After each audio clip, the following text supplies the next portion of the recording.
So here we are then, folks, the end of the line, hey? The last episode in this series. Thank you very much if you watched all of them. If this is your first, go back and watch the other ones. But I'll talk more about the end of this series and what comes next at the end of this video. But for now, this is the last time. This could be the last time, maybe the last time. It is the last time, I do know that. Welcome back to Revolver In-Depth for the final time, and this is episode 16, Rain. So if you somehow haven't picked up by now, a lot of the Beatles songs in this period were influenced by drugs, and guess what? The song we're talking about here today is also somewhat inspired by drugs. John Lennon is once again here exploring LSD-influenced feelings of detachment from the real world and his new belief that heightened consciousness can be found from within. So Lennon wanted to explore with this song the idea of the rain. Have you ever seen the rain?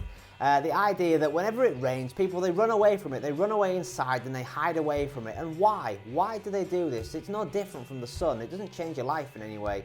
That is a very LSD way of looking at it, I suppose. So that's what he wanted to explore with the lyrics of this song. So a lot of people would credit this with just being a Lennon song, but according to Paul McCartney, he also did play a part in the writing of this song. According to McCartney, it wasn't until the pair sat down for a writing session that the idea of a song about the rain came to Lennon, so he kicked off the initial idea in this session. So McCartney later explained that the pair wanted to explore this idea that there is no greater feeling than the rain pouring down your back.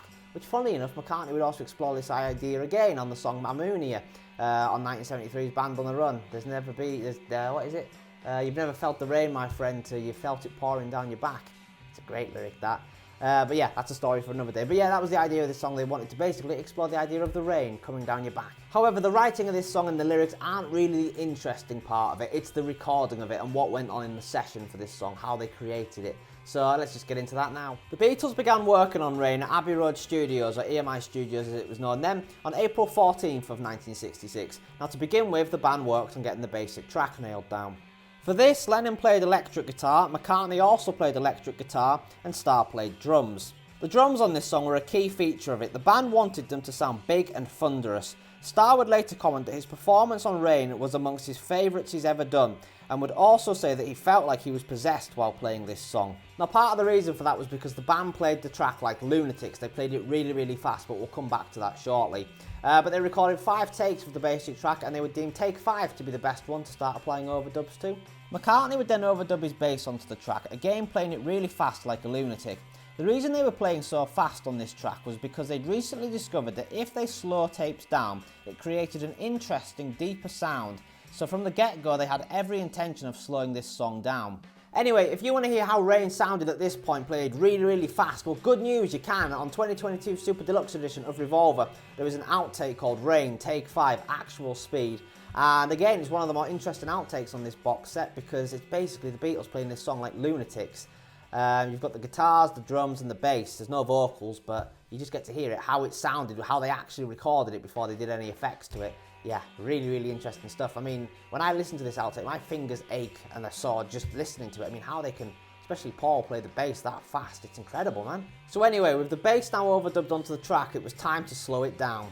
The tape machine normally ran at 50 cycles per second, but the band slowed it down to 42 cycles per second. This turned the backing track of Rain into what we all now know it as. Anyway, with the backing track now slowed down, Lennon would overdub his lead vocals onto the track. Now again, if you want to hear how the song sounded at this point, well, good news, you can. And once again, 2022 Super Deluxe Edition of Revolver, you'll find an outtake called, I think it's called Rain, Take 5, Slowed Down for Master, I think is how it's called. How it's named. So basically it's how it sounded at this point with the vocals now added on. It doesn't sound all that different to the finished version, except there's no backing vocals at this stage and there's a certain part at the end of the song missing. So with the lead vocals now overdubbed onto the track, the band would call it a day. However, Lennon would want to take a copy of the tape home with him, so he would get a copy made and he would take that home with him. So once he got home, Lennon actually smoked a joint and got stoned, and he decided then he would listen back to that day's work. But he threaded the tape onto his tape machine the wrong way round, so when it started playing, it came out sounding backwards.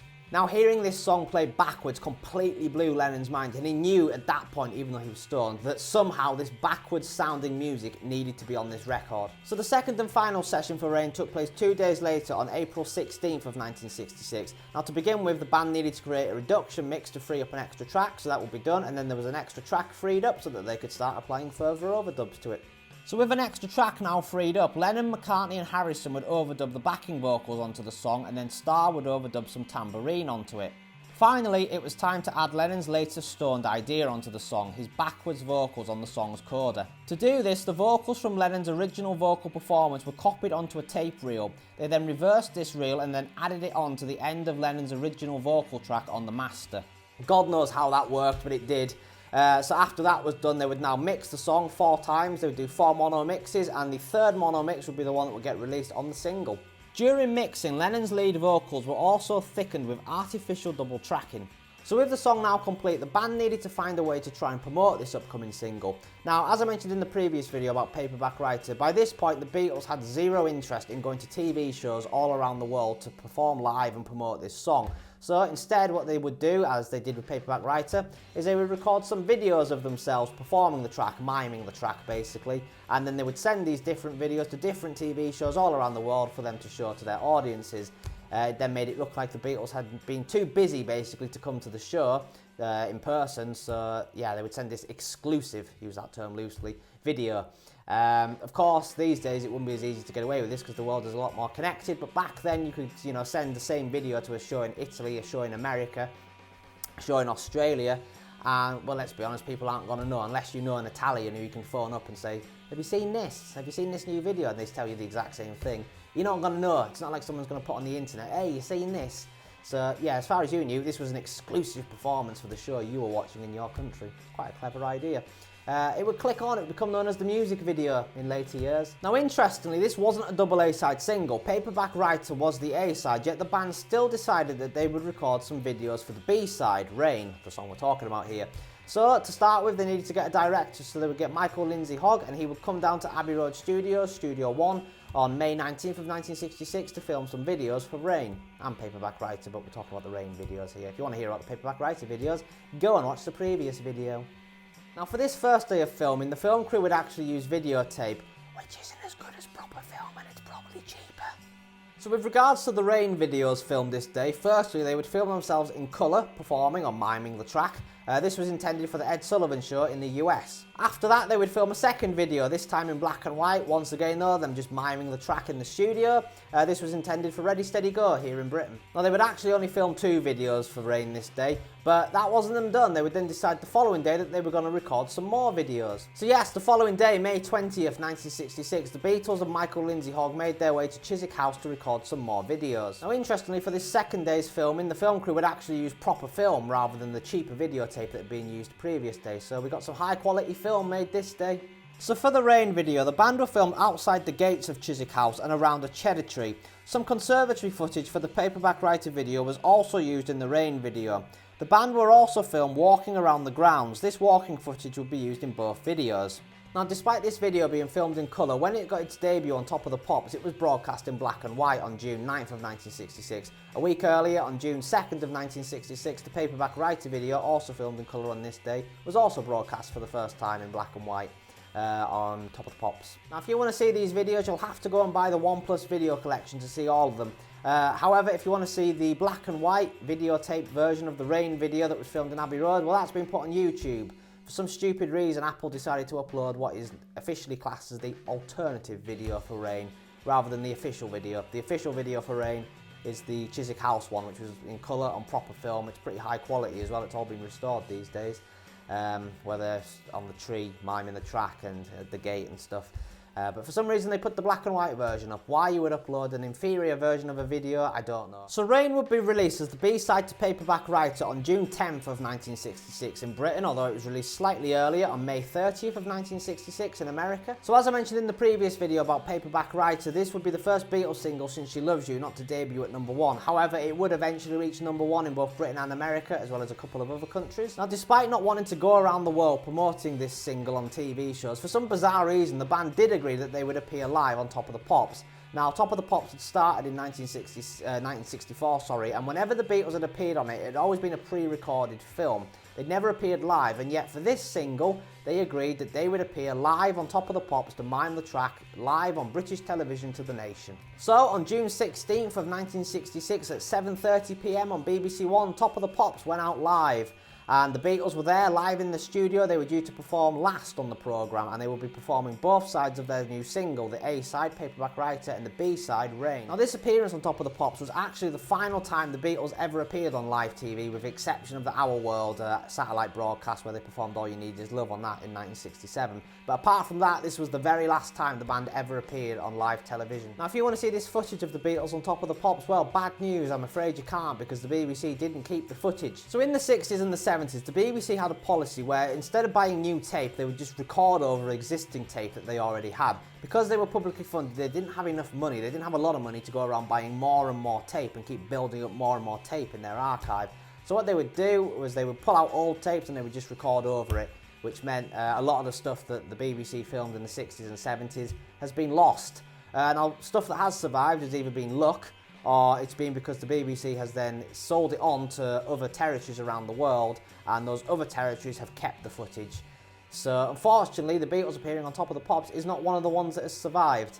Of all the things that they've erased, and I may be being biased here as a Beatles fan, this is probably the most historically valuable one, because it's the only time the Beatles ever appeared live on Top of the Pops, and it was also pretty much their last ever live TV performance, or TV appearance for that matter. So yeah, it's quite a historic moment that's been lost. However, as usual, the BBC are asking people, if you happen to have a copy of this film somehow up in your attic, let them know, because yeah, there is footage that has survived of Paperback Writer. Basically, some kid in the 60s, he got a camera out and he filmed his TV screen as Top of the Pops was going out. So the Paperback Writer footage has survived, although it's had to be sort of mixed with the studio recording of it, because the film that the camera that the kid used didn't record sound. But I don't think there's any footage of the Rain performance, which is annoying, because this is the only time that Rain was ever played to an audience, even if it was mimed. Because the Beatles would never play this song live, unlike Paperback Writer. So I love Rain. I think it's actually the more interesting side of this single. Now, I know there's always been the argument that this should have been a double A-side single because Rain's too good to be a B-side. But I don't know, like the previous single, which was Day Tripper, We Can Work It Out, both those songs are very commercial. Now, with the two songs on this single, Paperback Writer and Rain, no one's denying Paperback Writer is a commercial song. But I don't think Rain was that commercial, so I do think they probably did the right thing, making Paperback Writer the A-side and Rain the B-side. But I do think Rain was the more interesting song of the two, just because of some of the technologies that were used on it and some of the techniques. But not saying Paperback Writer is a bad song, because I do love Paperback Writer, but that is more a straightforward rock and roll song. Rain was also the first song that was ever released that had backwards music on it. Now, there was obviously more backwards music on Revolver itself, but obviously this single came out before Revolver, so this was the first thing ever released that had backwards music on it. Nobody had ever done it in backwards music up until this point. I love the idea as well of the band playing this song like lunatics. I'd love to have been in the studio watching them play this really, really fast, and you know, that outtake of them playing it fast is one of the more interesting ones on the box set. It probably, well, yeah, it is. I was going to say it's the most interesting, but the Yellow Submarine demo writing, songwriting tape things are probably more interesting than this, but this is still pretty interesting stuff to hear them playing like this. Like I said, my fingers get sort of just listening to Paul playing the bass this fast. Speaking of the bass is fantastic on this song, as is the drums. This is probably one of Paul McCartney's best ever bass lines. It's probably Ringo's best ever drum performance. Yeah, you can just, the pair of them, they're on top form here. I mean, up until this point, drums and bass on Beatles records have kind of been buried quite deeper in the mix. It was always the guitars that were more up front. Whereas this song, kind of for the first time on a Beatles record, we have the drums and the bass driving the song rather than the guitars. The guitars are more in the background on this song. I love the lyrics for this song as well. I think there's some fantastic thought-provoking lyrics. I mean, when the rain comes, they run and hide their heads. They might as well be dead. When the sun shines, they slip into the shade and sip their lemonade. Rain, I don't mind. Shine, the weather's fine. Yeah, it's good stuff. I always think that Oasis kind of stole a lot of their image from this song. Like the whole shine part of it. And if you watch the video for the Chiswick House version, the one they did in the gardens for Rain, this is the Beatles at their coolest. All four of them just look so cool with the way their hair is, the clothes they have on, they've all got sunglasses on. It's just, this was the Beatles at their coolest this era. I haven't said that at all in any of these videos, but the Revolver 1966 period of the Beatles was the Beatles at their coolest. It's why I've worn sunglasses in all these videos, because this was the period where the Beatles constantly wore sunglasses. Basically, it was because Abbey Road, they didn't like the colours of it, so to try and liven it up, they wore sunglasses indoors, so it added a bit of colour to the room. So that's why a lot of the photos you see of the Revolver sessions and the Beatles in this era, they've all got sunglasses on. That's why I've had sunglasses on for all this series so far. Hope you've clicked onto that, or noticed at least I have sunglasses on. I'd just like to tell you a little story here. When I was at school, I studied media, and one of the things I had to do in media was create a music video. And I decided that I was going to create a music video for this song using Rain. I planned it all out, I knew what I was going to do. I'd even started filming it, but I then got told by the teacher, no, you can't do that because it's not contemporary enough. This was 2014, 2015. Yeah, it wasn't contemporary enough. I mean, have you ever heard as much bollocks in your life? I mean, if I want to do a video for Rain, let me do a video for Rain. I don't care if it doesn't sound like whatever contemporary music was in 2015, Miley Cyrus or, I don't know, Taylor Swift or whatever. And I don't want to do that. If I want to do a song from the 60s, I'll do a song from the 60s. It kind of, yeah, it was a bit soul destroying that, but yeah, I didn't do a video for Rain in the end. Anyway, I won't go on too long here, so I'll conclude this video. I love Rain. I think it's a great song. It's a very interesting song. It's got backwards guitar on it. It's got great bass, great drums. The lyrics are great. The video's great, the Chiswick House one. It's the Beatles at their coolest. I mean, for God's sake, Apple, get it uploaded on the internet, man. You shouldn't have to go and buy a DVD if you want to see it in this day and age. I mean, you've got such a great video in your archive and you're keeping on to it. I mean, why have all the Beatles music videos by now not been put online? And why have the alternative ones been put on? For Rain, for example. And Hey Bulldog as well, for some stupid reason, that video was remastered, but they uploaded the non-remastered version. Why did they? Anyway, sorry, I'm going down a rabbit hole. So, yeah, Rain, brilliant song. Brilliant, brilliant, brilliant, brilliant B-side. So that concludes another episode of Revolver In-Depth, folks. Once again, thank you very much for watching. If you have enjoyed this video, do what Paul's doing here. Give it a thumbs up, you know. Just like the video. It's very good, you know. All right. All that. Leave a comment as well. Do you like this song? Do you not like this song? Do you think this should have been the A-side? Do you think it's better than Paperback Writer? Do you think they did the right thing? Do you think it should have been a double A-side, etc.? Do you have the Top of the Pops footage in your attic? If so, let us know in the comments. Let the BBC know, because you'll be a very sought-after person if you do have that footage anywhere. What else do I need to say? Subscribe if you're not already subscribed. That would mean a lot. It shows the support for this channel, and it genuinely does mean the world to me. So if you do subscribe, thank you very much. There is a playlist on my channel that consists of every episode in this series. We're done now, so yeah, every episode is in there. So go on, if you want to hear about a certain song, or go and watch that video about that particular song. But watch all of them, really. Anyway, yes, like I say, that is us done. That is Revolver In-Depth done, my second In-Depth series. While you're there looking at playlists, you can find the one about the White Album as well. You can find all 32 tracks for the White Album, well, 30 tracks plus Hey Jude and the songs that didn't make it. But where to go next with this In-Depth series? Well, prior to doing this series on Revolver, Abbey Road was suggested to me. And the reason why I picked Revolver over Abbey Road was because basically I prefer Revolver. And Abbey Road's a funny one because the first side, it's pretty easy to do these in-depth videos, but the second side with the medley, it'd be a case of, oh, well, what do I do here? Do I do one video for the entire medley, or do I do individual videos for each portion of the melody? But then is there really a need to do a video for like Sun King and carry that weight individually? But then I did do a video for Wild Honey Pie on the White Album, so who knows? But I'll see, maybe I will do Abbey Road next, but I might end up doing Rubber Soul next because that's 60 at the end of this year.